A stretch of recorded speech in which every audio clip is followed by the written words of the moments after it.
Kamusta na kayo? Hola, hola, everyone. Saludos a todos. What's up, y'all? Okay, man. DJ AUDIO1 in the building. What's up, man? How are you, bro? Coming all the way from the Bay today? Yeah, man. I'm blessed, man. I'm grateful for every day, and I'm grateful to be here. LA is so amazing, man. I want to move here, man. It's just Why haven't you made the move yet? Because of family. Oh, okay. Yeah, like I have a family responsibility. I can't leave my mom, my stepdad, my brother. You know, they're important to me. So, yeah. And even though it's like a 1 hour flight, or a 6 hour drive, like just being close to family. You know what I mean? Yeah. Like when shit happens, like excuse my language. No, you're good. No, you can cuss them. Yeah. When things happen, you want to be there immediately. So Yeah. My mom just hit 70, and you know she's like getting close to end of life. So it's just one of those things. But even so, like we're just ingrained out there. You know what I mean? So, Yeah. I don't know. I feel like anywhere I go, I feel like I want to move there. You know, like I was just in Denver, Cinco de Mayo weekend, and we had such a blast out there. And I'm like, I want to move out here. But it's like after a few days, I'm like, nah. I kind of like, you know, when you fly back, you know, when you can fly back to the Bay and you're flying over the Bay, right? You're just like, oh man, this is home. And then you get off the plane and you feel that breeze. You're like, see, this is what the Bay is about. Like, I guess LA could be the same way, you know. Yeah, it's just that we have like smog and shit when we get out of the all of that, man. Bro, as soon as you hop off the plane in LA, you just inhale just all the bad shit. You're just like, damn, bro. No, it's such a vibe out here, man. You know, I was just talking with the Lyft driver right now, and we were talking about how like the Bay, like Northern California, Southern California, almost feels like two different planets. Yeah, it really does. In many ways, right? It needs to be two different states, honestly. Yeah, I mean, that's a political conversation there. We're not going to go there, but yeah, no, I mean, I just love coming down here. I have a great support system down here. Yeah. And it's kind of one of those crazy things, like, and I've talked to so many DJs yesterday, because a lot of DJs in SoCal, they feel like, yo, when I feel like I'm not like respected here, but when I travel somewhere, everyone respects you. And it sort of feels the same way for me. Like, I know I am respected in the Bay, but when I come to LA, like the love is like, it's different. And when I go to these different markets, I go to New York, Miami, Texas, Denver, like Chicago, like the love is incredible. And it always makes you feel like, yo, I want to move here. Like I could be part of this. But you always remember, like, I got to go back home. Bro, you're just like, damn, I'm getting so much great hospitality here. Bro, like, I might as well. Incredible, right? Yeah. No, man. I'm grateful for everything, man. You know what I'm saying? I will say that I've told Nico, and last night I literally told my brother and my sister-in-law that, like, the biggest difference I think with parties in the Bay and LA is that day parties in SF are like non-comparable to day parties over here. 100%. Yeah. Like it's just different. Mm-hmm. Yeah. No, there's a big difference, pretty much. Yeah. Like for me, right off the rip, all I could think of is R&B and ribs, because I'm just I'm ingrained in that scene. Shout out to Nopa Slaps and the whole crew. Man. Yeah. That's just one of those things that like. I saw it happen like in real time with Nopa and all our crew out there, and it's just incredible what he's created and how that movement has sort of like been like multiplied across the country, because now he's taking it across the country, but now there's all these different day parties popping up everywhere in New York, like all these different markets and even overseas, and it's just incredible. Like again, going back, I just had this really incredible conversation with the Lyft driver about you know like how people post-pandemic prefer a day party versus go out to the clubs, or nightlife is dead. Like I'll be the first to say it. I know a lot of people don't want to admit it, but like SF nightlife is pretty much dead, man. Well, Temple just closed. Yeah, it's in the process of closing. Yeah. And that's crazy. Like the major big rooms in the city are gone. And to me, like the way, I mean, I've come up over the past 20 years, like most of the spots that I played at don't no longer exist, you know? Yeah. We were just talking the other day, I was actually talking to Felly Fel yesterday. I'm like, I remember when you were hanging out at Infusion. Like, so to me, like Infusion and Cellar and those types of spots, even Ruby Sky. Like, wow. I'm sorry, you said Cellar. The Cellar. I'm like, man, I haven't heard of Cellar in a minute. Yeah, that's like, we're talking about 10 plus years. Man. Yeah. Those were the spots, because to me, I just remember like, is that me or is that? Oh no, that's Benny. That's Benny. Oh, like what? Yeah. Like, am I moving too much? I get the shake sometimes because of my health shit. No, you're good, bro. It's Benny. Yeah, Benny's squeaking, y'all. Benny's playing. We need the Benny cam, right? We do. For real. But yo, like, it's crazy how many spots used to exist and now like it's non-existent. I mean, obviously, like times have changed, you know, like real estate people moved in, tech people moved in, kind of Yeah. killed the scene in the Bay a little bit. But the beauty about the Bay is that we fucking thrive.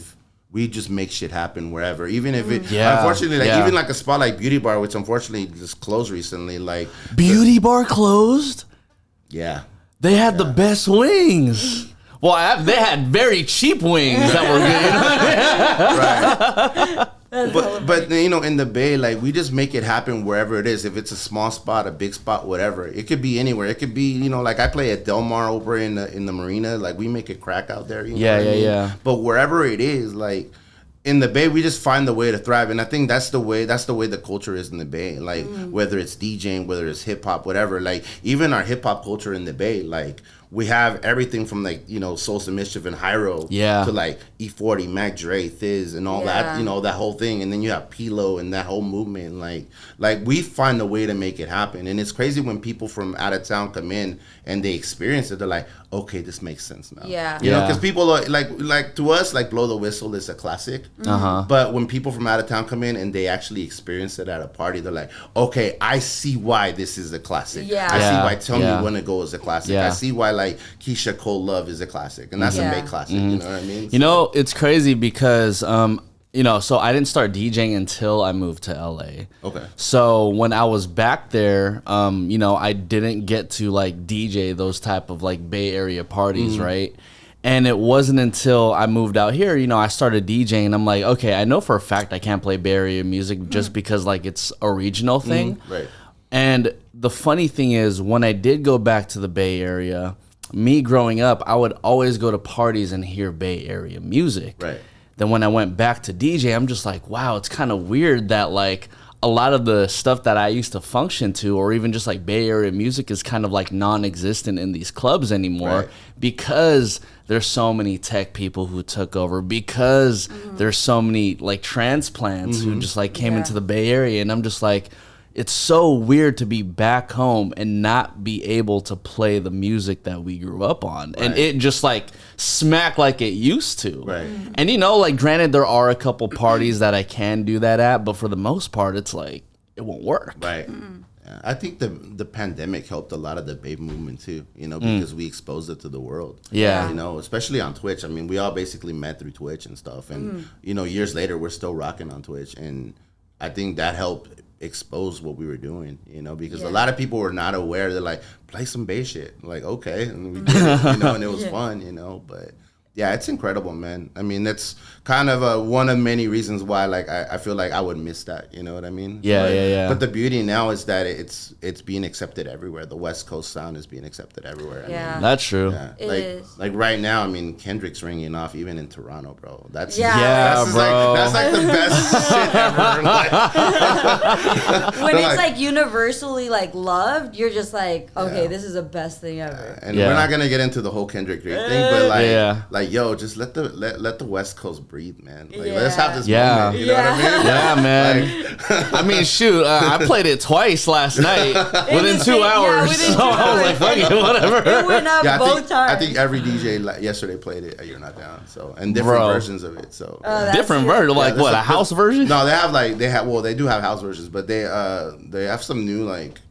They have some good remixes out right now. Like there's like a Ooh. Battle Cat approved remix out there. So, Oh. yeah. So yeah, Okay, I need the Battle Cat remix, man. That sounds kind of fire. yeah, something like that. So from what I heard, but You know, I was also giving props to Good Morning Gabe. I'm not sure if you know him, but heard him before. he's Blast DJ. oh, okay. Yeah, so then I'm talking to him and I'm just like, you know what I love so much about you and Blast and your whole movement is that you've been able to take Blast's West Coast sound and take it internationally. Right. Yeah. Like now I see people who are influenced in the Philippines do like a very similar sound, or even like Australia and even in the UK. And it's cool to see like the, I guess, modern West Coast genre of music go worldwide. Yeah, Yeah. 100%. It's incredible, man. Like, I think people underestimate. I mean, because everyone always looks to the South and the East. Yeah. But like a lot of things are influenced by the West Coast. Yeah. And it's crazy when you talk to people from overseas. I get the opportunity to do that all the time, and it's like a lot of people overseas are very, very like not just enamored, but they're like very interested in West Coast life, you know? Yeah. I was talking to my friend who just moved to Japan, and he's like, bro, lowrider culture is everything out here. Yeah. Insane. They are all about that. Like, and you know, Japanese people, they really go in. Like, when it comes to like digging for records or hip hop or whatever, b-boying, whatever, they go in with lowrider culture. They're like, bro, they won't accept no like regular raggedy ass ride. They want it to be like how Pristine. it looks like in LA. Like, Yeah. it's a 64 yeah. Impala, it's a 64 Impala. And so that just says a lot about the culture. You Yeah. know? But I'm also hearing that because people play like GTA. Like over the years, they're just like, oh, I am enamored of West Coast because of GTA. That's hella funny. Yeah, right? I mean, that makes sense. Yeah. That's actually funny because one of Nico's cousins from the Bay, he came down to LA. He's like, so where's San Andreas and this and that. I'm like, okay, Wow. first off, I was like, wait, hold on. I was That's like, a wait, fault line. wait. I was like, wait, hold on. And like, he wanted to go and see like parts of like LA that were in GTA. I was like, okay, wait, hold on. Wow, that's crazy. But it's definitely like a thing. Like I've even heard that there's like a Japanese cumbia group out in Japan. Yeah. Oh, yeah. And I've heard their music. I'm like, this is crazy because I feel like I should be understanding this, but at the same time, it's just the like actual music that I'm understanding. Right. Like the words I obviously don't understand, but I'm like, this is insane, and it's so cool to see how so many people are just embracing culture like that. Yeah, no, it's incredible. I mean, we just have so much culture here in Cali in the West Coast that, of course, it's going to translate to the rest of the world. Yeah, Yeah. 1000%. I think it feels welcoming. It feels welcoming. Like the West Coast and Cali feel welcoming compared to the rest of the U.S. Because like when you go to New York, like I love New York, but it feels like every man and woman for themselves. Yeah. Like Yeah, it's just yeah. like everyone's super aggressive, which I respect. But every time I've gone out there, they're like, "Yo, you West Coast cats are way too chill." I'm like, bro, like we get sun most of the year. We get the beach. We got women, good looking people. I could go to the beach and go to the snow in the same day. Like, No, literally. Like, That's hella funny. we pay the price for living out here. Obviously, it's so expensive. Yeah. But look at all the things that we can do out here. You know what Yeah. I'm saying? It's Yeah. incredible. I So- heard that there was a thing called like the Cali Adventure, and it's basically you're hitting the snow, the desert, the beach, and I forgot. Farm? I don't know, The something valley? else. Yeah, Okay. like you're hitting like all four seasons in the same day. Oh, okay. And it's like that, like you're literally traveling through Oh, Cali wow. in the day. Yeah, no, Yeah. makes sense. Like Yeah. you go to Big Bear, there's snow, and then you come to end Yeah. the day at the beach. Yeah, it's like being in SF and going to Tahoe in the same day. Like you can do that easily, you know. Bro, that's like San Francisco in one whole day. You wake up, it's foggy as Yeah, hell, then right? it's gonna rain, then it's sunny as hell, and Oh, then at man. nighttime there's a little bit of brightness. I'm like, bro, I like, always tell people to just pack a light jacket or a hoodie because the weather just changes, especially in San Francisco. It changes. Yeah. Obviously, I live in the East Bay. I live in Hayward, Union City. So like the difference between SF weather and the East Bay, it could be 60 degrees in SF, and once you hit Livermore, it's like 100 degrees. So like, yeah, it's just crazy. It's nuts, bro. Yeah. That's hella It can't be funny. like that out here too, though. I can imagine. You know Yeah, what I mean? once Like- you start going towards like the beach and the OC, like that's when it starts becoming like gloomy and cloudy. Okay, Like yeah. right now it's sunny over here. I looked at the weather in OC and it's like cloudy. I was like, okay, Okay, great. yeah. I'm in- Yeah, I'm wearing pants today. Let me just tell you that much. AUDIO1, man. So how long have you been DJing for again? I began in 1991. I was 11 when I first started. What? Damn. 11? Yeah. So you're like straight up 1980.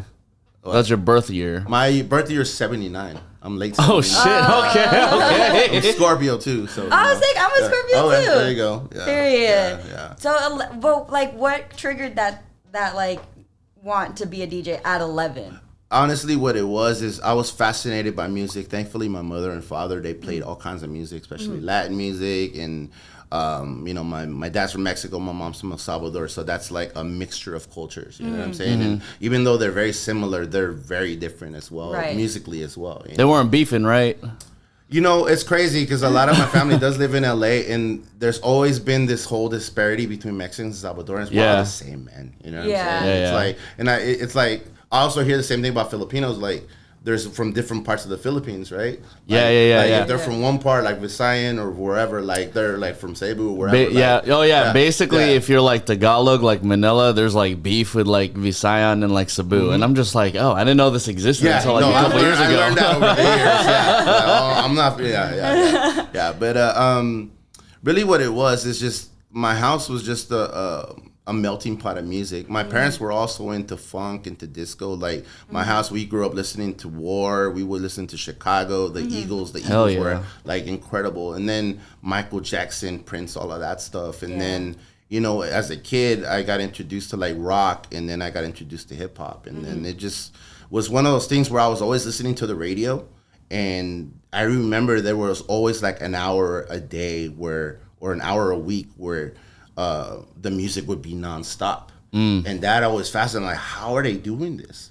How the hell are they doing this? And then little by little, I started realizing that those were DJs. Yeah. And then what happened was where I grew up in Hayward, California. There was a lot of gangs in the area. So my middle school created a diversion program. They got students from Chabot College, and those students would come over and they would mentor us. So they basically paired us with like a mentor that would help us out with our homework, that would keep us off the streets. And my mentor, his name was Orlando, and he was a DJ.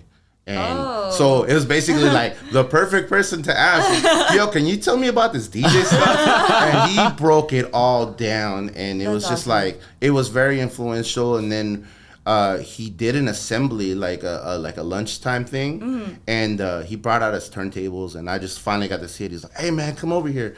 And I didn't know how to DJ at the time, and he's like, hey, just go pick a record that you like. And I picked the record, and then he puts it on the turntable, and he's like, hey, I'm gonna count to 3. When I count to 3, you just let go of the record. I'm gonna just go like this, and you let go of the record. I'm like, okay. It's like 1, 2, 3. I let it go, and it was like the reaction. It was like that moment I noticed the reaction from all my classmates. They're already happy that I'm up there, like, oh shit, he's DJing, oh shit. But just the instant reaction to the song, and it was just like, whoa, like later on, I did drugs over the years, but it was like that feeling. It was like a drug. It was just like, whoa, it was like a wave just came over me, and I'm like, yo, like you grabbed everybody's attention. Yeah, it was just almost like almost you're like a puppet master in a sense, right? Yeah. Like you're like, you can, you know, even now, like as we're growing and we've done this for years, it's like you could really play with people's emotions based on the music you play. You know what I mean? You can. You could piss people off. You can make people happy. Pick your poison. Right, exactly, right? Like you could get really aggressive. Like let's say if they don't want to pay you or they haven't paid you, like, oh, let's start some fights and let's get it out. Oh yeah. You know, play BBT. You know, get shit shaking, right?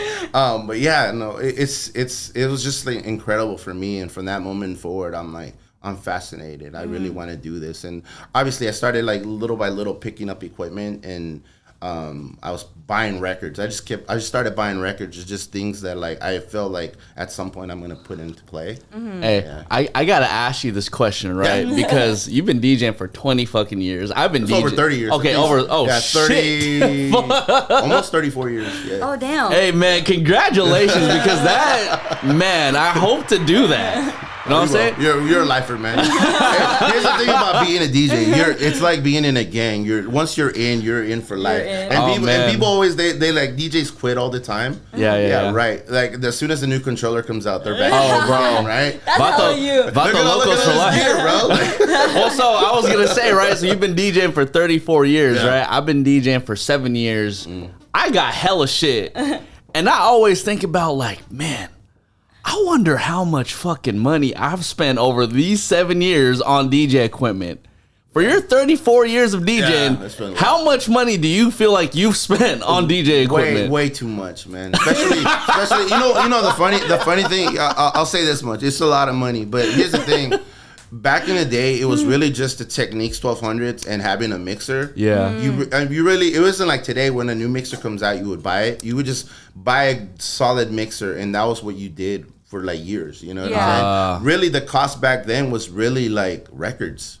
Yeah. You know? Yeah. And, you know, and records really varied. They were like $4.99 to $9.99. And then if you have, like back then there were imports. Imports were like anywhere from $10 to $30. Oh my God. So with playing hip hop, most of the stuff was $4.99 to like $9.99. But if you got into like house or drum and bass like I did, you're talking about $10, $20 records, man. It got really expensive over the years. Man. So like when like CDJs and Serato came in, that was like a godsend for everybody. That was the game Obviously changer. that changed the whole game and everything. But yeah, it's got to be a couple $100,000 that I probably spent. You know what I mean? You know, That's because honestly, like you could ask any DJ from back in the day, like that was into vinyl, like like you would pay your bills and whatever was left, you would just like buy records. It was just like an addiction, like buying records, going digging, going to these different spots, and like it was very addictive. So if I went over to your crib right now, you just got hella records. I got about right now. I have about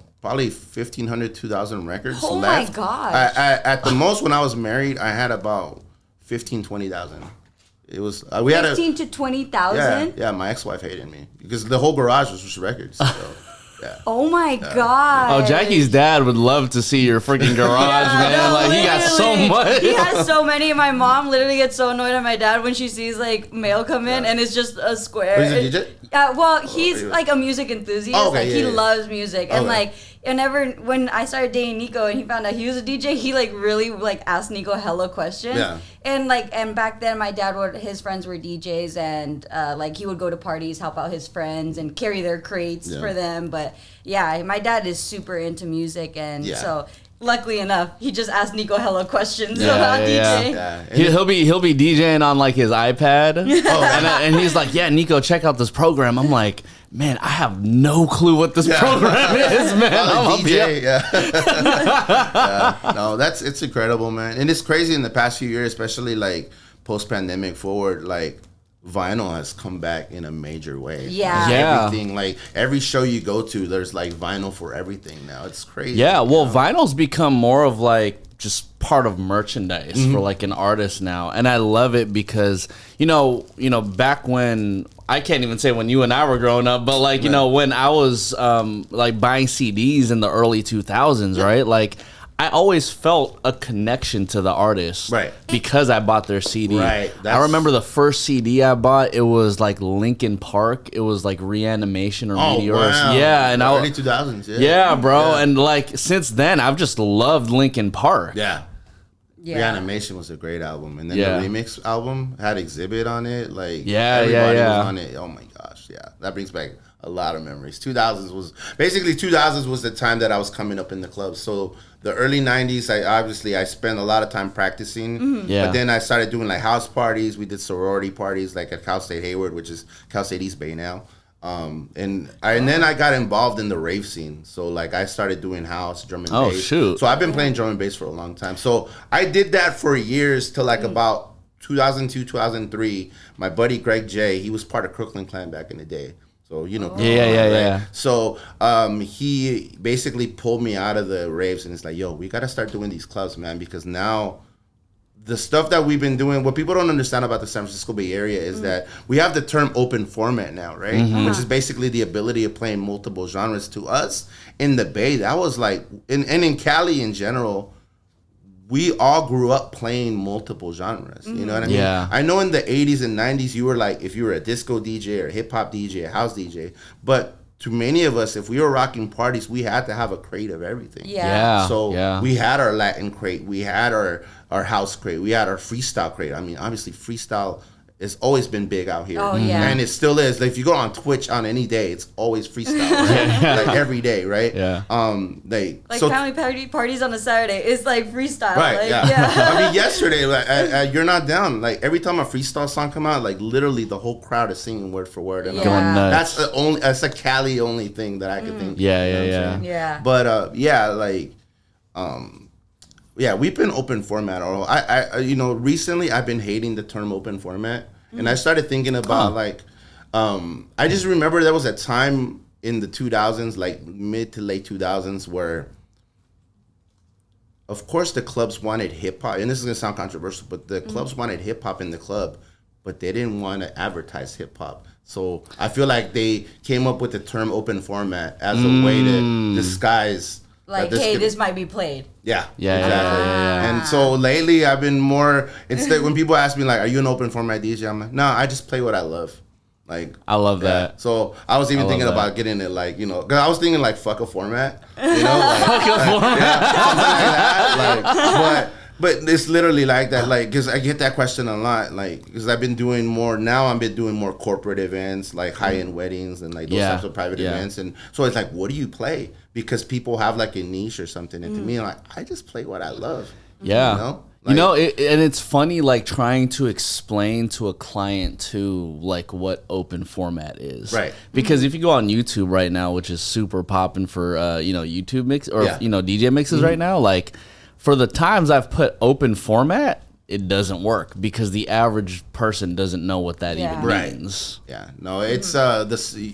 Having to sell yourself to clients is very interesting, but you just tell people like, what are you into, and you just try to make it work. You know what I'm saying? Yeah. Because to me, like, I love the ability, like, for me, like a great set is I'm playing hip hop, but then I go into cumbias and reggaeton, and then I go into EDM, throw some like, some freestyle, and and then go back to hip hop, and just especially now with the technology we have like stems now, like we could really like pull vocals out in instruments, and we could really make things happen. You know what I mean? It's not as abrupt as before, like now you can really it was really abrupt when you had to switch genres. It was very abrupt, but now it's like you're playing a hip hop track, you just pull the beat out, and now it's a reggaeton beat, and it's like you're basically like priming people like, oh, we're going somewhere, you know what I mean? That's literally what I was talking to Nico about last night, because there was somebody, and I'm like, I'm not gonna name names first off. I don't know like the name of this Here we DJ. go. Mind you, you don't even know when we're filming this, so let me just put that. But like, it was like crazy to me because like I feel like now I have a good ear for like what good DJing is and what like is like what the fuck. Him, Yeah, so I'm all like, okay, so like I was listening to this DJ and then went from like Misery Business into YG, like literally back to back, and then from there went to like Natasha Bedingfield, like, and I was just like, okay, there's I get open format, but that's too open, right? Like that's like it's there's a rhyme or reason to the way that you do these things. You gotta like.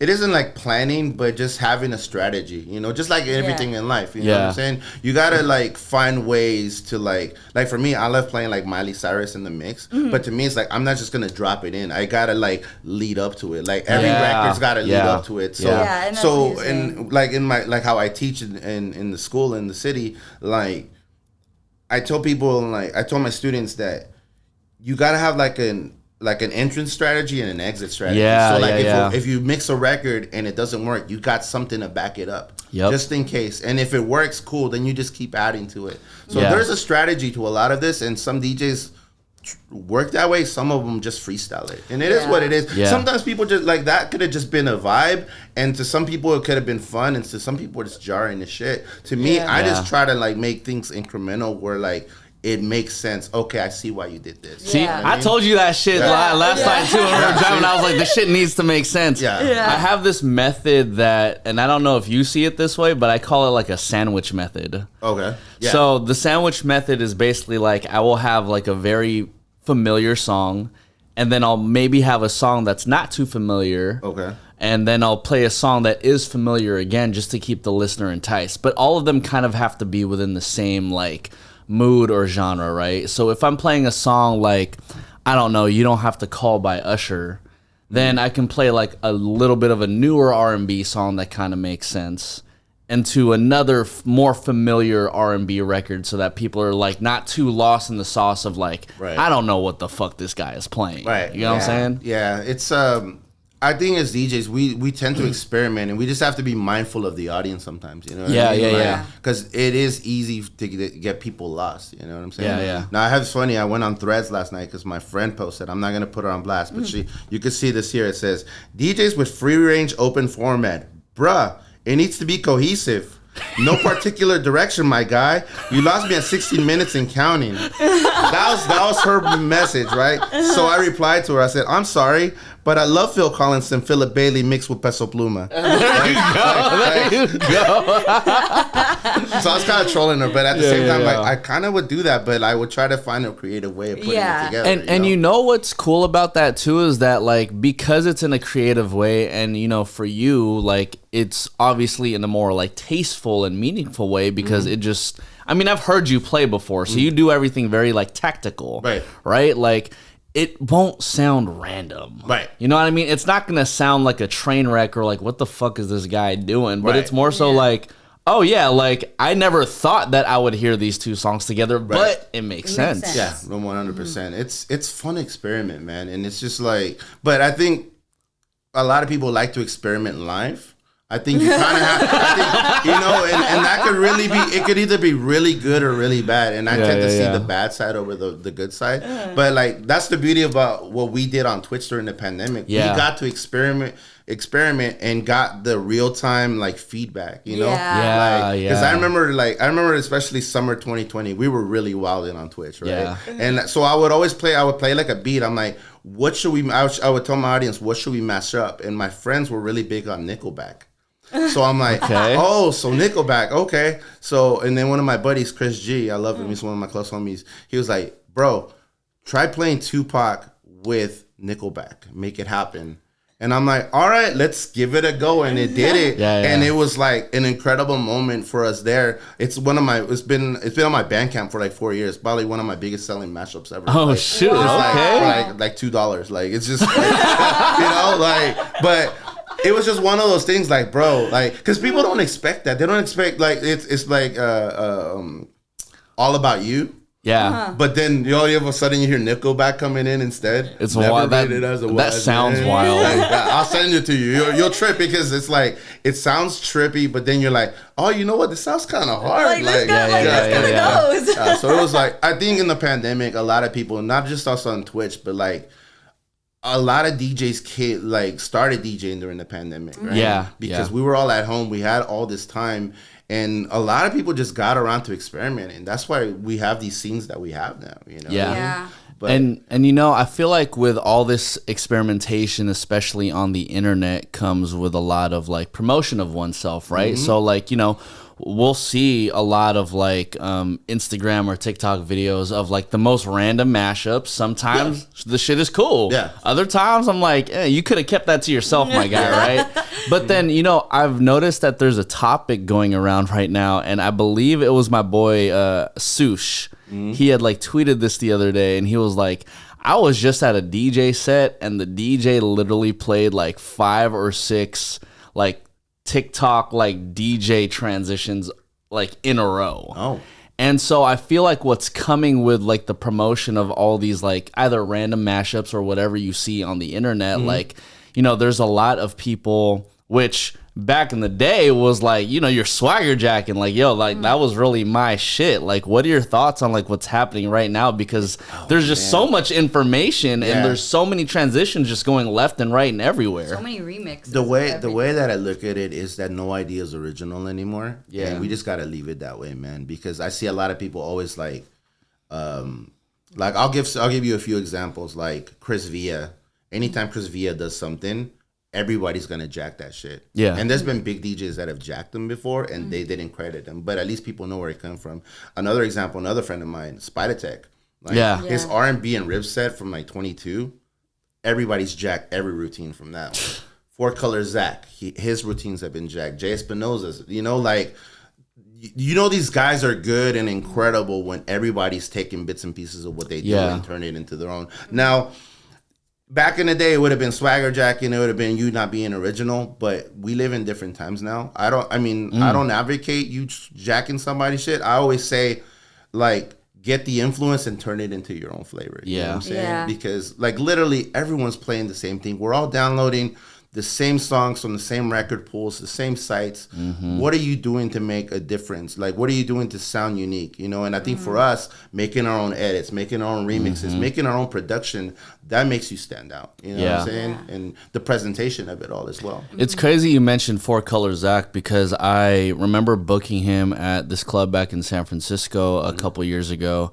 And it was the first time I had ever heard El Sonidito at a club, right? So I was like, oh, like you could play this shit? Yeah. Like, that's cool. Yeah. And I remember him mixing, it was El Sonidito from, what's that Chris Brown song with Busta Rhymes, where Busta Rhymes is rapping? Look at Me Now? Yeah. Look at Me Now, right? So he was doing Look at Me Now, and then he looped the da-da-da-da-da-da-da-da-da-da from Busta Rhymes into da-da-da-da. I was like, oh, that's fucking fire, right? And I told myself, like, yo, as much as I want to take that, like, I'm not going to do it. Yeah. But what I got from that was, oh, I could play El Sonadito at the club, right? That's the only thing I really took from it. Like I could play this song at the club.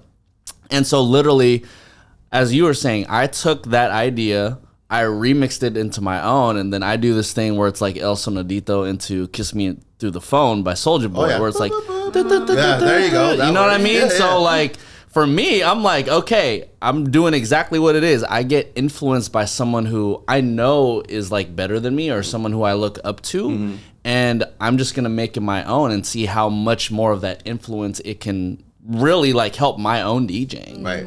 No, I mean, I think all of us just got to have our own, we all have our own approaches and the way that we want to do things. We just have to like keep it fun, you know? Yeah. Ultimately, I think a lot of DJs are so in their head about like sounding a certain way, you forget that sometimes even just playing the right record will even be even greater. You know what I mean? Like you could be in your, you know, because we go through it. We're like, I want to play this and this. I want to play this into this into this. But then sometimes, like you'll play Party in the USA, you just cold drop it, and that'll be the biggest moment. You know what I mean? So it's just crazy. You know what I mean? Like I find myself these days, especially post pandemic, I'm actually playing more house, EDM, and pop than I am hip hop, because of the places I've been playing at, especially in the corporate environments and stuff. But I always find a way of bringing it back to hip hop, like just finding a way. Even with Kendrick, like I'll be like playing a house set, and I have a way to transition from house into, you know, like They Not Like Us, you know what I mean? Because that's like the biggest fucking record, you know what I mean? And just keep it moving, you know what I mean? Like, you know, Jackie is actually she's going to enter her DJ era very soon, and she's about to take some DJ classes. Nice. Yeah, I have, like, I've learned with Nico and, like, here and there. Mainly, it's me just being like, "Can I use your laptop in the controller?" And like there you go. like I'm literally there, and then I'm like, I have my headphones in, and then I'm like, "Did that sound good?" He goes, "Yeah, but you could do it better." I'm like, "Okay," so I just like keep practicing, But now, like, I'm seriously like gonna take classes for it, and I told Nico, I was like, I'm like, my biggest fear, aside from like just learning everything technically, my biggest fear as a DJ is going to a club and my laptop not connecting to the like anything. I'm like, I saw it happen to him yesterday. I'm like, I would literally just break down in tears and be like, I'm okay, I don't want to DJ.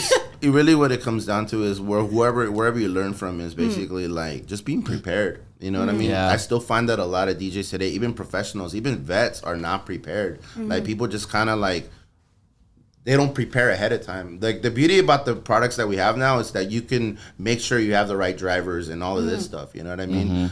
But the technology is changing so fast. Like you just gotta be ready for it. Like my laptop, I have an M1 and I'm on Big Sur, and then Record Box 7 just came out. And it won't load because I need Monterey or higher. So now I have to upgrade to Monterey to like keep up with the new version. You know what I'm saying? Yeah. I just played on an A9 for the first time in Denver, and I was on 3.0 Serato, and it wouldn't connect. And then I realized, because the A9 came out after 3.0. So I had to actually upgrade to 3.13 for it to connect. But the problem is, 3.13 was not made for Big Sur. It was made for Monterey. So technically, it shouldn't have installed, but it did. So I was able to do the gig. But it's one of those things where but now everything's like not working right with 3.13. So I still have 3.1.3.0 like connected, on my laptop. Hey, so, man, you see Jackie's face. She's confused as fuck right now. It's a lot of moving pieces. I mean, that's technical talk, but it's a lot of moving pieces. You just have to be like you just have to watch the scene, you know what I mean? You just watch everything that's happening. But, just being updated with your programs and just being prepared for anything. Even, having different cables. Like, my buddy calls them oh shit cables. Like, if your laptop dies, you could connect your phone or something, play something. Because the main thing in the club or any environment that you're at is don't let the music stop. Once the music starts, you just can't stop. And I've had plenty of nightmares over the last 30 years. You know what I'm saying? You just got to keep it moving somehow. You know what I mean? Yeah. What would you say, because, over the 30 years, and especially because you are a teacher right now for younger DJs or, just DJs in general, what would you say is, the biggest issue that you see, the newer DJs have? The biggest issue I see is that a lot of them see what they see on TikTok and feel like that's all there is to it, or that it looks very easy that I can do it, but once you actually start learning those first 2 weeks, when you have to learn counting bars, counting beats, tempos, when you start learning all that stuff, all of a sudden they're like, bro, this is too much. I thought it was just pushing a few buttons and you made it happen. I'm like, no, there's just a whole gang of work behind the scenes, And what people don't realize as a DJ is that, like, the ones that are really good, like 90% of the work is behind the scenes. 10% is the execution. Yeah. You know what I'm saying? So when we're out there, we're killing it. And people are like, yo, you're fucking killing it. You're doing things, because we put in all this time behind the scenes, man. Like, people don't see that. You know what I mean? Great. We're grateful that today, like, we could document the behind the scenes. People love to see that. And sometimes it can be really boring. It could be a time lapse because we spend so much time, Yeah. Like the time we spend in Serato just organizing records, like, it's just like, it's crazy. But I think there's a misconception that DJing is very easy. Yeah. And it really is. I mean, it can be, but there's a skill level to it. You know what I'm saying? I think people are trying to dumb that down now. There's so many programs out there that are just like, it's almost like you're starting to notice, like, even when you go on social media, it's almost like there's infomercials for, like, learn how James Hype did this, learn how this person did this. Yeah. It's just like, bro, like, and it's almost like they're trying to hack the system, which, more power to you if that's the way that you do things. I feel like you gotta, like, learn from the bottom up. You know what I'm saying? You gotta learn, like, the technical part first. You know what I'm saying? Like, to me, like, learning how to, like, count your beats, your phrasing, and then your beat matching. Once you get those things down solid, take it. Go from there. But the people today, they just wanna, like I'll give you some prime examples. Like, I've try to, like, get DJs that I've taught to come and play with me, or even people, just younger DJs, and they're like, nah, I want a headline. I'm like, hey, I want you to come open for me. Because back in the day, like, if someone told you to come open, now it's like an honor. You know what I mean? So that's how there's been a change of times, right? Like, where before, if someone asked you to open, now it's like an honor, right? Like, now I'm like, yo, come and open for me. Nah, I'd rather headline. Yeah, it's like this mentality, like, they just want to go from 0 to 100. It's like, bro, you gotta crawl before you can walk. You know what I'm saying? And the thing is, go ahead. I think too, like, what it has to do a lot with, like you said, social media and TikTok. They think because they get this one video that has like 700,000 views and like 13,000 likes, it's like, I'm that headliner now. It's like, wait, no, that's not it. Like, you really, like you said, you gotta build your way up. There's a strategy to, like, learning how to DJ, but also promoting yourself and all of that too.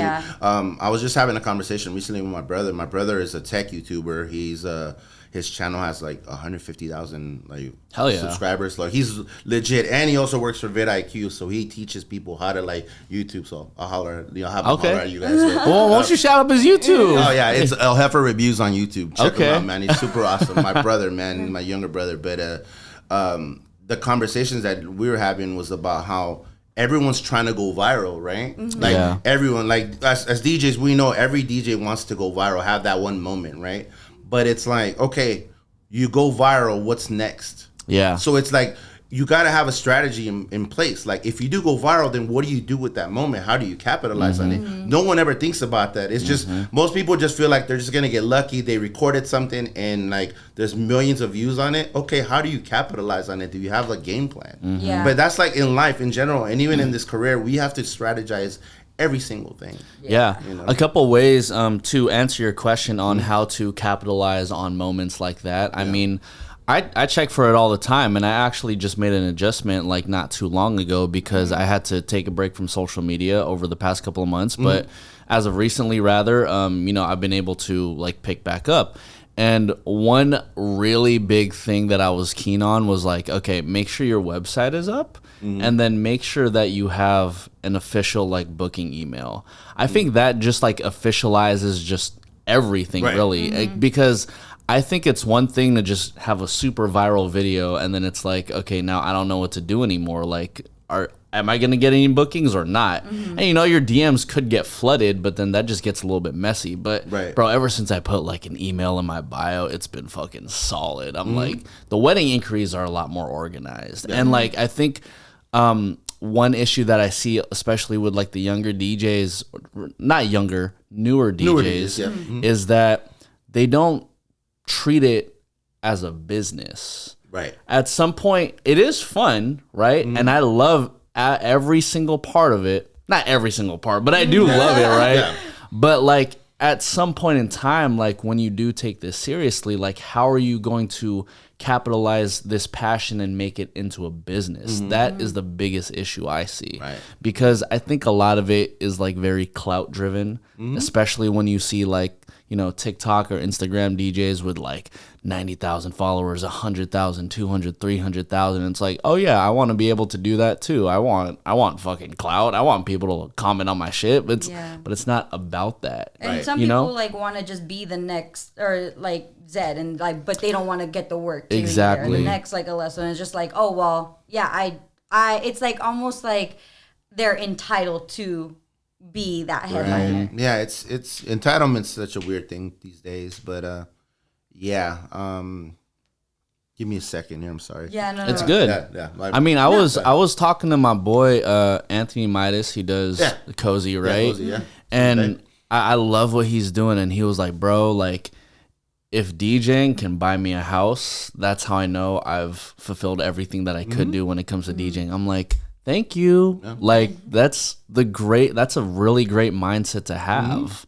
Like there's a goal in mind when it comes to all of this. It's not just let me DJ for fucking 5 nights in a row, 6 nights in a row. Like, you know, get drunk every fucking night. I did that pre-pandemic. Yeah. It gets to you, man. Yeah. Yeah. So you got to have goals in general. And like the beauty about the way that I teach is that I don't force people to become career DJs. Like I just want them to learn, like do this for fun. Like if you love music, do it for fun. Don't do it for the money. Don't do it for the clout. Yeah. You know what I mean? That's like probably the biggest lesson that I try to teach is that it isn't all about virality or like becoming famous, you know? Like some DJs that I've taught, they just want to play for their friends. You know what I mean? I love that. Some of them want to become pros. Or some, you know, at the school that we teach at, it's Paramind, like they have an electronic music program. So they learn Ableton. They learn how to like master. They learn how to like songwrite. It's like these big programs, and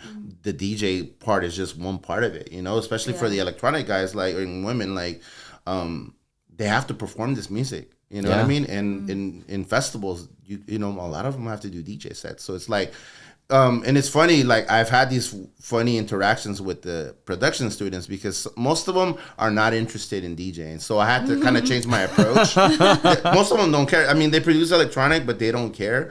But I had to switch it up on them. Like, okay, maybe you don't care, but let me show you how you can improve your production. So by you learning how to DJ, you know where to like put your drops, you know where to like your counts and all these different things. And the way I showed them visually with Serato and with Record Box, they're like, oh, you know what? That totally makes sense. You know, it's all of a sudden like a light bulb goes off for them. Like, I didn't want to be a DJ, but now I kind of do, you know what I mean? Because now you're kind of showing them how is your song going to fit in between these other songs, you know? Like if you're like an EDM or like we have a lot of dubstep DJs, right? So it's like, let's see how your track fits between like a real massive dubstep song and another massive dubstep. Again, the sandwich method. How does your song fit? And then they listen to it like, yeah, I got a lot of work, you know. So, but at least you know how to put them together. You know what I'm saying? So let me ask you this: some of the biggest DJs in the world, whether they be like Zed, Calvin Harris, even like Knock 2 from San Diego, is going crazy right now, right? Do you have to be a producer in order to be a successful big DJ? In this day and age, it really depends if you're trying to be an artist. You know what I'm saying? Like, what people need to separate is the DJ and the artist are basically two separate entities. You know what I'm saying? Like, Calvin Harris was an artist before he was a DJ. You know what I'm saying? But in some ways, like, Knock 2 was a DJ first. And now he's an artist, you know what I'm saying? So he had to put in all that work because we remember Knock 2 when he was 15. He was putting, like 10 years ago, he's putting out like twerk remixes and stuff. And imagine that guy is like selling out the Shrine 2 nights in a row, you know what I mean? Like, that's incredible, bro. Like, but there are lanes for everybody. You can have a successful career as a DJ, but if you are releasing music and you're selling, you know, you're selling out places, you're probably gonna make it as an, you have to be an artist as well and a producer. So it just depends on the lane. I've had that conversation with myself over the years because I've always wanted to like play at EDC and Ultra. And for a while there, I was producing stuff in the mid 2010s. But then I got to a point where when you start talking to people about like management, you have to pick a lane. And the problem for me is that I love so much music. I can't like me, I love bass house, right? So I could go full on bass house, but then I'm kind of compromising who I am because I love playing bass shit. I love playing salsa and reggaeton. I love playing banda. I love playing EDM. Like I love mixing it all. And some of my homies have told me maybe you should do that and then parlay it into that. But it's just, look how much competition there is now. You know what I mean? Yeah. And to me, it's like, you know what? I've gotten to the point now where like I'm happy with what I'm doing, so I don't have to worry about being the artist. I'm just focused on being the DJ and getting it done. I love that. I love that. And you just gotta be grateful. You know what I'm saying? Overall, so I love that, man. I recently went on a podcast called Guys That Listen. And I actually mentioned you on the podcast because, I think just to preface everything, right? Like during the pandemic, you actually had a stroke like while you were DJing live on Twitch. Yeah. Like, can we talk about that, really? Yeah, let's talk about it, man. Yeah, man. I mean, what was that like for you, like that whole experience? It was basically one of the most important days of my life now. I look at that day, it was December 30th, 2020, and I look at that now as like my new birthday because like everything that's happened from that point forward, like my life changed forever. You know what I'm saying? Obviously, during the pandemic, when the pandemic started, I stopped drinking. And after being on a 10-year bender, it was a good time for me to clean up. Obviously, I knew I was going to be home for a long time. So out of respect for my family, I stopped, I wasn't going to drink while I was at home. So it's crazy, like on Twitch, everybody's going ham drinking. Crazy. But here I am like being Mr. Sober, right? But the problem that happened was that I let myself go. Like I wasn't working out anymore. I wasn't going to the gym. I wasn't doing jujitsu. I wasn't doing kickboxing. I was doing all these things before the pandemic. Oh, wow. And then I just kind of let myself go and I just gained hella weight. I was doing the Uber Eats thing and like I let myself go. And then once those meds ran out in December, like it got really bad, you know what I mean? So it's almost like I was burning the candle on both ends while at home, you know what I mean? While I was burning the candle on both ends, DJing 7 nights a week before the pandemic, now I was burning the candle, like I'm streaming in the morning, streaming at night, I'm producing all these mixes, I'm doing all this stuff, doing Ghetto House, doing all my edits for DMS, like I was doing a lot and I wasn't taking care of myself. And yeah, that day, 30 minutes into that set, like it was very scary, man. I mean, obviously I was DJing and the first thing I remember was I was touching the record and I can't feel the record anymore. This is weird. And then I'm like, well, I could feel it with this one. And then I'm like, something ain't right. And I'm pushing the buttons. I can't feel the buttons with this with this left hand, this left arm. Like it's starting to go numb. I'm like, this is weird. And I'm like, this is weird. And then all of a sudden my body goes like this and I'm like, oh shit, I think I'm having a stroke. Like I already knew right off the rip, like I think I'm having a stroke. So I went on my my stream deck and I turned the camera off and then I pressed raid and then I just like fell to the ground and sat there for like a few minutes, like laying down. My doctor said that I was clinically dead for about 2 minutes. Like oh my I was gosh. like, so I had a basically it was a very interesting experience. Because I was between life and death, and really, I want to say it was almost religious because it almost felt like purgatory. It felt like I was just in a dark room. It was almost like being in a hospital. It was like, it felt like forever, but it was literally like 2 minutes. And I had a conversation with somebody, and I'm not gonna get too deep into it, but it was basically like, is this it? Am I gone? And they're like, no, you haven't fulfilled your life's mission. And until you do that, you're not going to go to the next level till you fulfill your life's mission. And I'm like, what's my life's mission? And then like, you're going to have to figure it out, but you are going to have to deal with a lot of pain. You're going to go through a lot, but it's not your time. And then all of a sudden it was like, I'm back. But the problem now is that I can't move. Like my whole body's limp. Like I'm telling my legs to move, my hands to move. Only thing that can move is like my eyes. And I learned later on that it isn't like the heart attack or the stroke that kills you. It's the fear.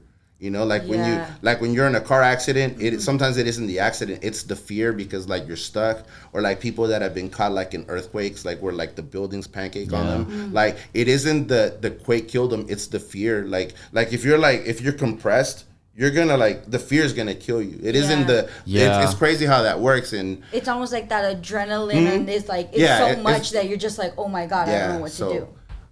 And I don't know what happened, but it was one of these things where I'm like, damn, I think I'm gonna die now. And I started like every important memory in my life from my childhood, my marriage, everything started flashing before my eyes. And before you knew it, I heard like a very muffled voice yelling at me, and it was like kind of running towards me, like it was like, you better get up. And it was basically me yelling at myself, like my conscience was yelling at me. Like, you're not gonna fucking die here on fucking Twitch. Is that how you're gonna go out? Motherfucker, you better move. You better fucking get to that door. Get some help. And somehow, I don't know what got into me, but I was able to like slowly crawl to the door. Like, I just used all my might, and I was able to crawl to the door. And somehow I was able to just... And then I heard some footsteps, and then the door opened. And when that happened, I looked up, and it felt like almost like it was God, but it was my brother. And he's like, oh shit, are you okay? And then I'm trying to say something to him, but he told me later, like, you were talking gibberish. I lost my speech. Like, I wasn't making any sense. And he knew right off the rip I was having a stroke. So he ended up calling the ambulance, and within 10 minutes they showed up. And thankfully where I live, our local hospital, Washington Hospital in Fremont, they're the local stroke center, so it was like, oh my god, perfect fucking timing. And got there, they put me I was in ICU for 8 days. So I spent New Year's alone going into 2021. And imagine, this is the middle of COVID, middle of the pandemic, so my family couldn't come see me, nobody could come see me, and it was like very fucking scary. Like, and you know, I'm just grateful that I survived that, you know what I'm saying? But it was tough because I was alone, and in the ICU, I was the only patient that was not dealing with COVID. Everybody else, so all these other patients were like isolated. They were in their rooms, but like they were like plastic and all this shit covering their shit. So everybody was dying of COVID, and then here I am, fucking fat guy with a fucking stroke, you know what I mean? And it was scary, but it was lonely. It was very dark time, and the fucked up thing is that when these traumatic things happen, it basically unlocks all this trauma from your past. So all this shit from your whole life, everything that's ever happened to you is just swirling through your mind. And I'm grateful that they had an in-house therapist that was in there. She would come in 1 hour a day. Like when I was just laying there, she's like, just talk to me. What's going on in your mind? And I'm like, my family. I'm worried about my mom, my brother, you know, my sister-in-law. May she rest in peace. You know, like, and just talk to me, and like she's just let me know everything. And from that day forward, like I had gone through therapy, you know, in the past because you know, I was married and I got divorced, and it was really rough on me. But like I've been in therapy pretty much ever since, and just I'm an advocate for therapy and mental health. And obviously right now we're in May.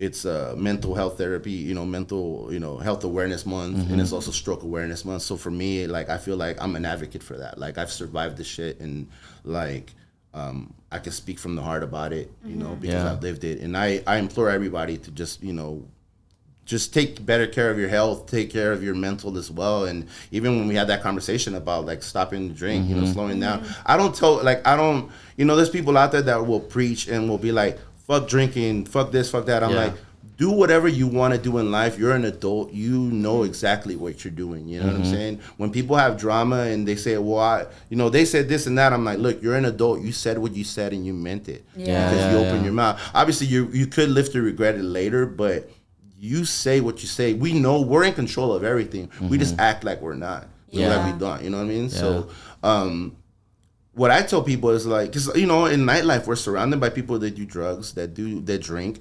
But honestly, I don't. You know, people feel like sometimes I'm like judging them. I'm like, you do what you want in life. I'm not gonna judge you for Yeah. it. You know, all I tell people is to just moderate. You Yeah. know what I mean? Like, I had to moderate food and everything. You know, I weighed like 330. I'm at 250 right now. I've gotten down to 220. I've obviously gained a little bit, but I'm trying to be as healthy as I can. You know what I'm saying? I'm trying to get out at least a mile a day if I can. You know what I'm saying? Little things if I can work out when my health allows it. You know, because I deal with chronic pain pretty much every single day of my life. And some days are good where like I wake up and I feel fine, and some days I can't get out of bed, and it sucks because usually those are the days where I got to go gig. So it's like I just gotta like really like watch like what I do. That's why I really keep to myself now. I don't go out so often, you know. Like I really just go out for events, special events, or like when I gotta work. But yeah, I don't judge people. Like, you do what you want, you know what I mean? But do everything within reason, you know what I'm saying? Yeah. I think we just live in the society, especially in the past, 10, 20 years, like, especially in the clubs and in hip hop and just EDM culture and just music culture, like, turn down for what? You know what I mean? Like if I'm buying 5 bottles, they're buying 10. Okay, then we're buying 20. Like, if I'm having 2 shots, I'm having 4 shots. If I'm having a double shot, I'm having a quadruple shot. Like, everyone's trying to outdo each other, and they don't realize the damage that it does to you. Yeah. I know because I did this for years, bro. Like, Yeah. like Jameson and Fernet were like my shit. Like, that's all I did. And like, it got to a point where I was drinking a Jameson bottle a night. You know, like, I couldn't survive without it. And then I noticed that during the pandemic, when I was sobering up, everybody was drinking, what was that, cold brew? Remember, it was like a Jameson cold brew? Yeah. And like, literally, like, I can't function without a cold brew. And I'm like, yeah, you need to slow the fuck down. You know what I'm saying? So, like, for me, I just tell people, like, take my story as a cautionary tale. Yeah. You know, because I'm here to talk about it. I've had friends pass away in the past year or so. You know, I had a friend, another DJ friend, Teddy Rockspin from San Jose. He passed away from an aneurysm. You know what I'm saying? Yeah. Like, and then another friend, Carlos Alfonso, he passed away from some health-related issues. And it's just happening now. Sadly, a lot of people are passing away young. And, to me, it just makes me grateful for every day. We have to be grateful for every day. And just having gratitude in general, man. Like, if you wake up, you should be grateful for that. You know what I mean? Yeah. That you're able to breathe, you're able to walk, you're able to move your eyes, you're able to, like, you have a house, you have your gear, you have your family, you have your loved ones. Like, it's important because tomorrow is never guaranteed. And that's something that I learned on that day. You know what I'm saying? When that shit happened. Like, tomorrow's never guaranteed, because that day I woke up, I was obviously feeling like shit, but I'm like, here we go. We got to do this again. We got to get on the stream. We got to do this and that. We got to prepare the New Year's stream. I was trying to prepare for a New Year's stream. Like, that was like my big thing, and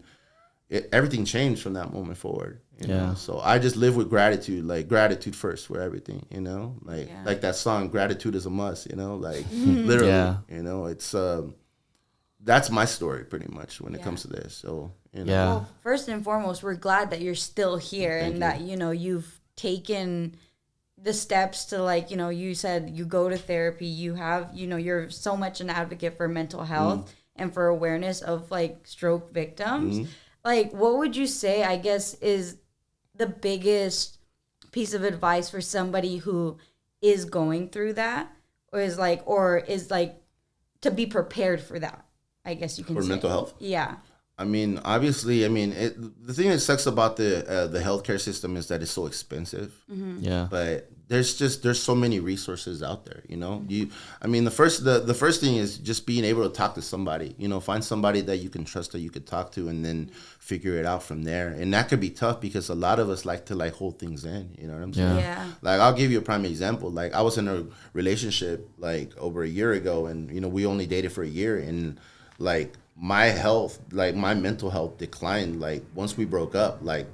Like you didn't see me for a while, you know what I mean? Like, I let that, last summer, like, you didn't see me at all because I was working, but my mind wasn't there. Yeah. You know what I mean? I think a lot of us, like, we tend to just put on a mask. And, like, and I got to a point last year where I was like, I'm tired of having this fucking mask on. You know what I mean? Like, right now, I'm in such a better place than where I was last year. You know what I'm saying? Like, I was really broken. And, it's the first time I'll say it, but, like, I wanted to commit suicide, last summer. It got that serious, because I'm like, I felt like my life wasn't panning out. But thankfully, like something pulled me back. Like, no, you can't do this. You know what I'm saying? Like, and What pulled you back?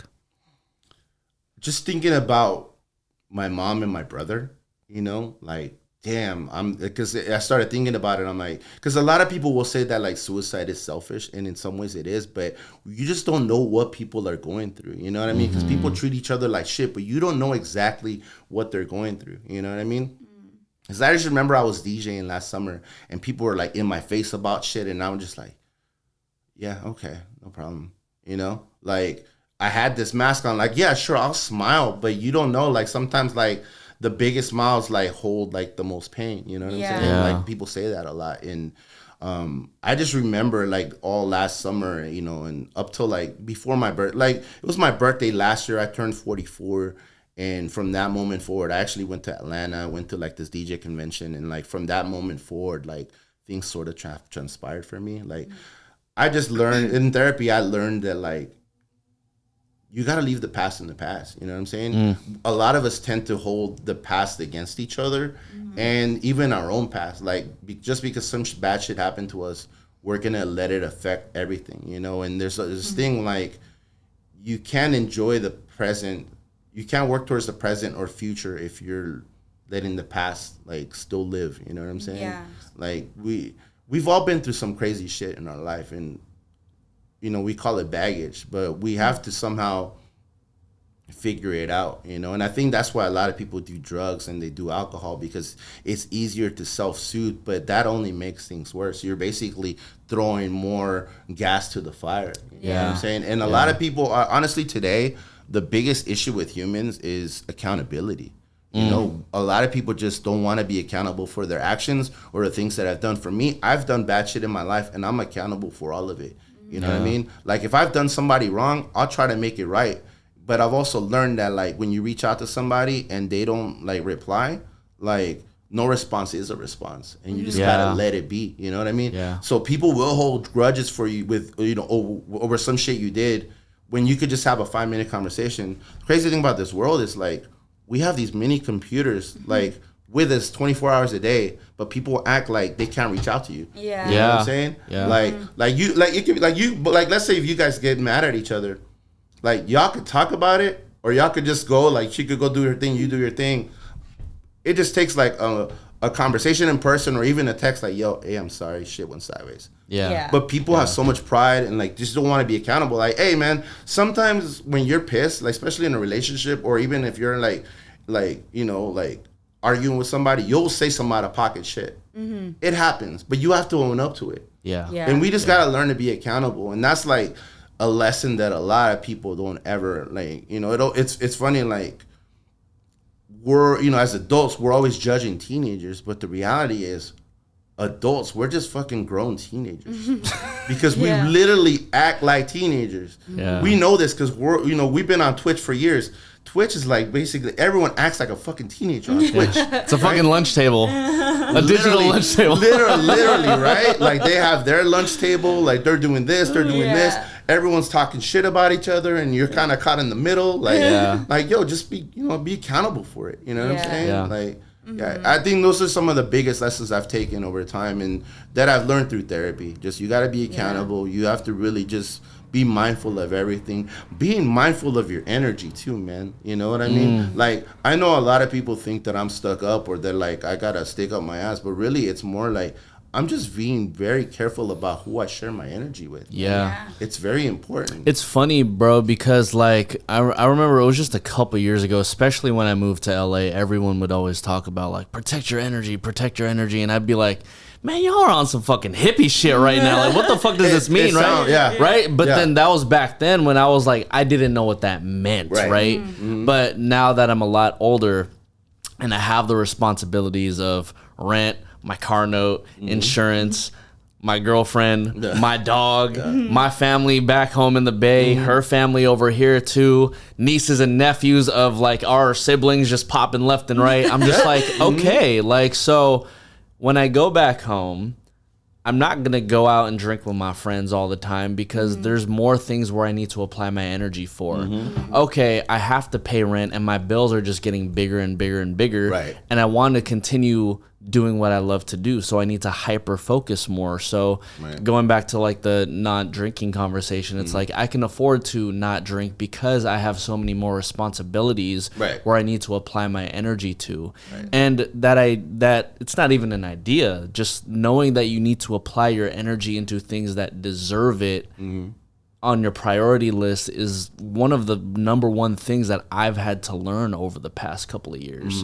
You know, even like being in clubs with like Jackie, right? Like I told her from the rip, I was like, look, like you kind of know what it is. I'm a DJ full time. So like as my girlfriend, you kind of have to understand that. But I also had to understand while being with her, like, okay, I'm in a club, but I also want to be with her.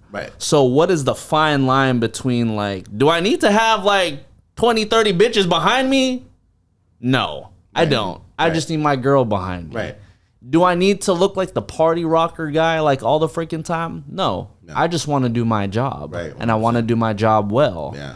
And if I just do these amongst other things that I apply my energy to and understand my priorities throughout the day, like, oh my God, my life becomes so much fucking easier, bro. 100%. Yeah, no, you're trying to make your life easier, and you don't want drama and stress in your life. That weighs so much on you. You know what I'm saying? Yeah. It's not funny you touched on that subject of DJing and dating. Like, that's tough, man. It's tough. You know? Like, it ain't for everybody. Trust me, yesterday, this is the beauty about when I travel and I meet people for the first time. So I like to know their story, and like, you know, and every DJ, like some DJs I met and they have new girlfriends, and I'm like, so how's it? You know me. I'm always inquiring, like, so how's it being with DJ? I'm like, I'm still, you know, one girl was like, I'm still learning. Like, this is all new to me. And I'm like, yeah, it can be tough, but you just have to be strong.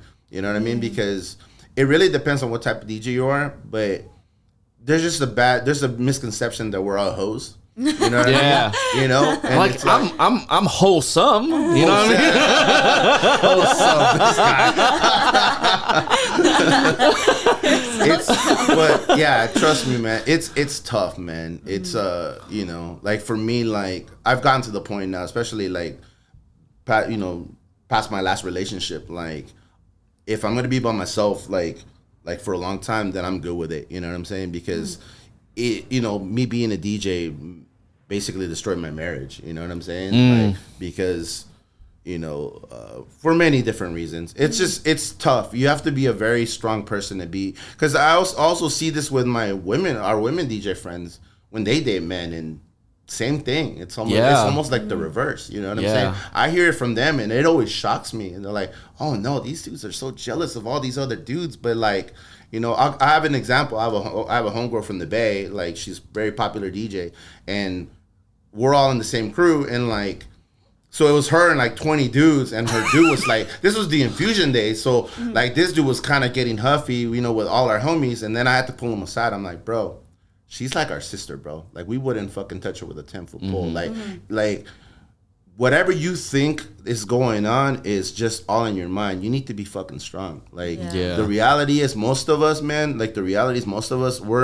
we're really there to set the vibes. We're not even worried about anything else. Like, it's just getting the job done. It's like we're trying to give the owner of the venue or whoever's paying us the return on their investment. That's important. We're not worried. You know, for me, like every time I've dated over the years, you know, it's always been like the women are worried about the girls that are there. I'm like, I'm not there for that. Like, y'all know, I'm like an engineer. I don't care about that. Like, beautiful women are everywhere. Beautiful men are everywhere. You know what I mean? Like, I'm not going to let that bother me. You know what I mean? Because I'm not there for that. You know what I mean? If I was like younger or whatever, I was single, whatever, cool. But like for me now, it's like I'm focused on getting that job done. You know what I'm saying? Yeah. So like if I work for NASCAR, like I'm going to go get the job done. You know, if I'm going to I'm doing bottle rock, like I'm getting the job done. Like, let me get the job done, and then when I'm out, you know, and then it is what I'm single. Like, I could go meet people. You know what I mean? Yeah. But if I'm in a relationship, you have to set boundaries as a DJ. You gotta, you know, it might seem disrespectful for some people. Like, yo, I'm sorry, but I got a girl. Like, you know, and if that gets you mad, then I'm sorry. You know, we don't need to be cool. You know what I mean? The thing today is that a lot of people just love like trying to step on boundaries. You know what I'm saying? They want to test it. You know what I mean? We want to see how strong you guys are. You know what I mean? It's like you don't allow that energy. You know what I'm saying? Like you just gotta be firm on that shit. Yeah. You know, but I will say that like that's been Nico's the first DJ I've ever dated, and when I met him, I was like brandly new 21. Yeah. So it was kind of like, okay, I'm now experiencing nightlife. I'm also experiencing nightlife in a different way because I'm with him, and now it's just like, okay. And then on top of that, like the club he used to work at used to live stream. You know, and if I wasn't there, I'm seeing all this fucking unfold on a live stream, and I'm just like, God really is testing me right now. Like, God is really fucking testing me right now. It's a test, but you know, it really just honestly it depends on what kind of human you are. You know what I mean? Like, are you out there trying to like play the field, or are you being serious? If you're being serious, you're not gonna play the field. You're gonna be about your work. That's what it is. And I've told her like multiple times, and you know, it's always one thing to like tell versus one thing to prove, right? Yeah. Or you know, visibly prove. So it's like I told Jackie, especially when we first started dating, like, look, like, this is my job. Like, I'm here to make some freaking bread and pay my rent, right? And then the clouds of like everything happening behind me and in front of me start to happen, and it's just a constant reminder of like, hey, like, I just got to remind you, like, you know, this is what it is. Like, I'm not here for all this glitz and glamour and whatnot. Like, it's cool, but I'm really trying to make this a career for myself, and therefore I take it that seriously, as if like you were going into the office and you were doing your job, right? So no, exactly. And I think there's probably like there's a bit of a difference between like your age, you guys' age group and mine, right? Like like I'm in my 40s now, right? Like God willing, I make 45 this year, and I look at the world differently. I'm not worried about, like, for me, I'm not worried about the clout. I'm not worried about the look. Like, I'm just there to get the job done. And honestly, like, I still love music the way that I did when I was a kid. So to me, like, playing those records and getting that reaction means more than having 100 hot chicks with me. Like, because like I said, there's hot chicks everywhere. You know what I'm saying? But that doesn't mean like everyone's gonna vibrate you at the same energy. You know what I'm saying? Like, you know, like what I want out of a relationship, I want something legit. I don't want it to just be some flyby shit.